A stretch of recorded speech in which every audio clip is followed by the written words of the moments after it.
Welcome sa Tagalog Fanfiction Series. Huwag sanang kalimutan mag-subscribe for more updates sa kwentong ito. Hay nako, nakakainggit naman kayo. Puro higanteng mga players ang mga nakuha niyong mga syota. Piyak niya matapos ihayag ni Asa na binabawi nito ang kanyang mga sinumpaang prinsipyo. It's because na in love ako talaga kay Ryan. I think, may pagkakataon sa buhay natin na dapat nating isuko ang ating prinsipyo lalo na at sangkot ang ating mga puso. Yan ang tama, Isa. Akala mo kasi sa lahat ng pagkakataon, pwede yang pinaniniwalaan mo, agree kami na in so many instances, pwede na tayong pumatay ng mga men. But, still, may mga kahinaan tayo na nakadepende sa kanila. Correct ka dyan, Liz. Ang nakakalungkot nga lang maswerte kayo ni Asa, dahil may mga boyfriend na kayo. Samantalang kami ni JK, still available. Sabi ni Chrissy, may manliligaw naman sa inyo. Kaya lang mapili kayo masyado. Hay, oo nga, mapili tayo JK. Kaya pala mga varsity players lang naman na nagtatangkaran ang mga boyfriends nila. Kasi hindi sila mapili, nandidilat ang mga matang riyak ni Chrissy. Oo nga, tayo kaya ay magkakaroon ng matangkad na boyfriend. Sabi naman ni JK. Kung sa bagay, may care naman sa iyo yung classmate nating si Eddie Boy, di ba? Panaya nga ang hingi ng tip noon sa akin. Kung pwede ka raw bang ligawan. Saad naman ni Chrissy kay JK. Utang na loob. Wish ko lang huwag na siyang mag-try no. Riyak niya. Bakit naman? Mabait naman si Eddie Boy. Wika ni Esa. Oo nga, mabait talaga yun. Susog, ni Chrissy, talaga sobrang bait. Sabi rin ni Liz, oh, ano pang kasunod ng nga mabait na sinasabi ninyo? Nakataas ang mga kilay na bansol niya sa tatlo. Mabait, basta mabait, o sige mabait tapos, sabay-sabay na napabunghalit ng tawa ang tatlo. Pati siya ay nahawa na sa katatawa. Kasalukuyan silang iniayhit ng tawa nang may biglang lumapit sa kanila. Hi, si Eddie Boy. Tatap ang bibig na bulalas ni Chrissy. Kanina ka pa dyan. Humiling ang lalaki. Kara-rating ko lang. Tinakaba mo naman kami. Para kang nuno sa punso na bigla na lab sumusulpot. Napangiwi siya. Piping nakaligwak. Ilong napisat. Mga matang madilat pa sa flashlight. Bansot. Medyo mataba at medyo ozly ang tiyan. Iyon ang physical na katangian ni Eddie Boy. Ayaw naman niyang mag-judge ng kapwa pero siguro naman, may karapatan ang isang katulad niya na mangarap ng isang gwapo at matangkad na boyfriend. Huwag naman ito, please. May kailangan ka, Eddie Boy. Si Liz ang kumausap rito. Yayain ko sana kayong magmeriendang lahat. Ay, busog kami. Sagot ni JK.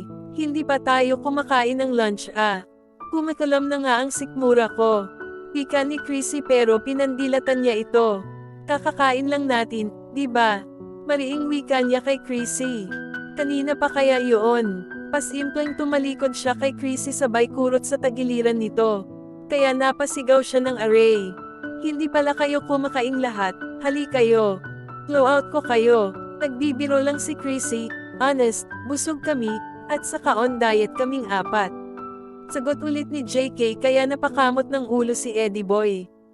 Kung gano'n na lang, Jacqueline, pwede ka bang ihatid mamaya? Dala ko kasi ang car ni Daddy.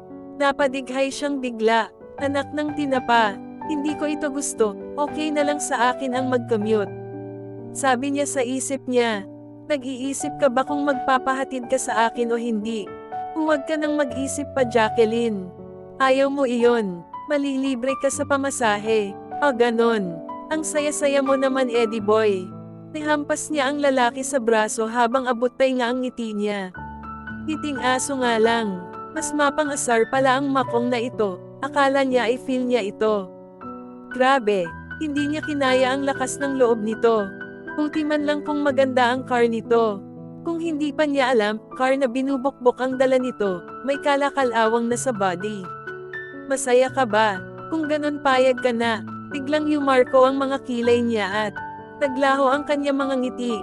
Hindi, malakas na bulyon niya kay Eddie. Nang inig ang baba nito, napatulala at napawrong. At saka parang pusa na sukol na nagmamadaling umalis. Ay teklop, tinatakot mo naman yung tao, JK. Buti na yung nagkakaintindihan na kami habang maaga. At nang hindi na siya maghirap pa. Tapos biglang naghagak-hika na naman ang tatlo. O ano kayo ngayon dyan? Mabait. Ano pa? Mabait pa. Natatawang antag niya. Masaya kayo. Matitiis ninyo akong ipamigay sa lalaking iyon. Magpipikles na lang ako. Why not hook another player? Para basketball player din ang maging boyfriend mo. Kayo ni Chrissy, maghuhop. At bakit ako maghuhop? Hindi pa dapat ako ang mahok nila. Teka, ay rito nga natin ang dalawang ito kina Simon at Donian. Si JK na lang. Huwag ninyo akong idamay at dudumi lang ang isip ko. Sabi ni Chrissy, dahil sa oversized mong boobs. Ano pa nga ba? React ni Chrissy. Bakit ba, masyado kang insecure dyan sa boobs mo?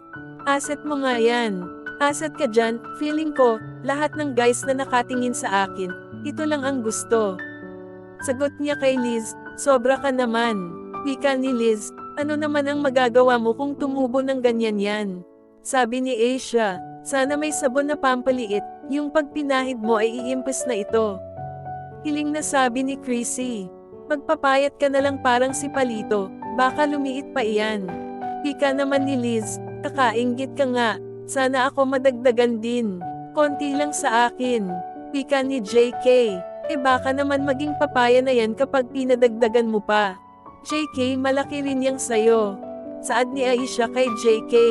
Teka, bakit ba sa boobs tayo na uwi? Ang usapan natin boyfriend ang concern natin. If I were you JK, gawin mong prospect si Simon. Anya ni Chrissy, kabi-kab ilaan ang girlfriend noon. Sagot ni JK, akala ko ba walang girlfriend yun? Nagkakamali ka Chrissy. Wala talaga siyang girlfriend, kasi hindi matukoy ng mga kasama niya kung sino ba talaga ang girlfriend niya. Sa dami, sobrang feeling playboy ang isang iyon. Talagang ganoon ang ibang lalaki, select and choose the best ang motto. Di bale na lang, wala akong planong magpa-select sa kanya. Pero alam mo JK, pag si Simon ang naging boyfriend mo, sikat ka.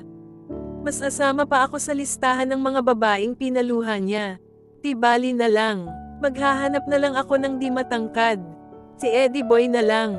Pirong sabi ni Chrissy, tatalo na lang ako sa Ilog Pasig. At nagtawanan naman ulit ang apat. In the next day, papasok siya ng umagang iyon nang madaanan niya si Simon de la Torre. Pinagkakaguluhan ito ng mga babae para magpaperma ng autograph. Napatingin ito sa kanya nang makita siya. At nag-wave ng kamay. Pero nakakapagtakang hindi niya ito pinansin. Bakit nga ba?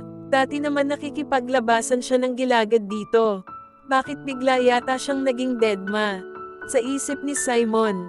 At patuloy lang na naglalakad si JK. Care ko ba? Bakit ba ako nahihiya? Pakialam ko ba sa kanya? Sabi niya sa isip niya.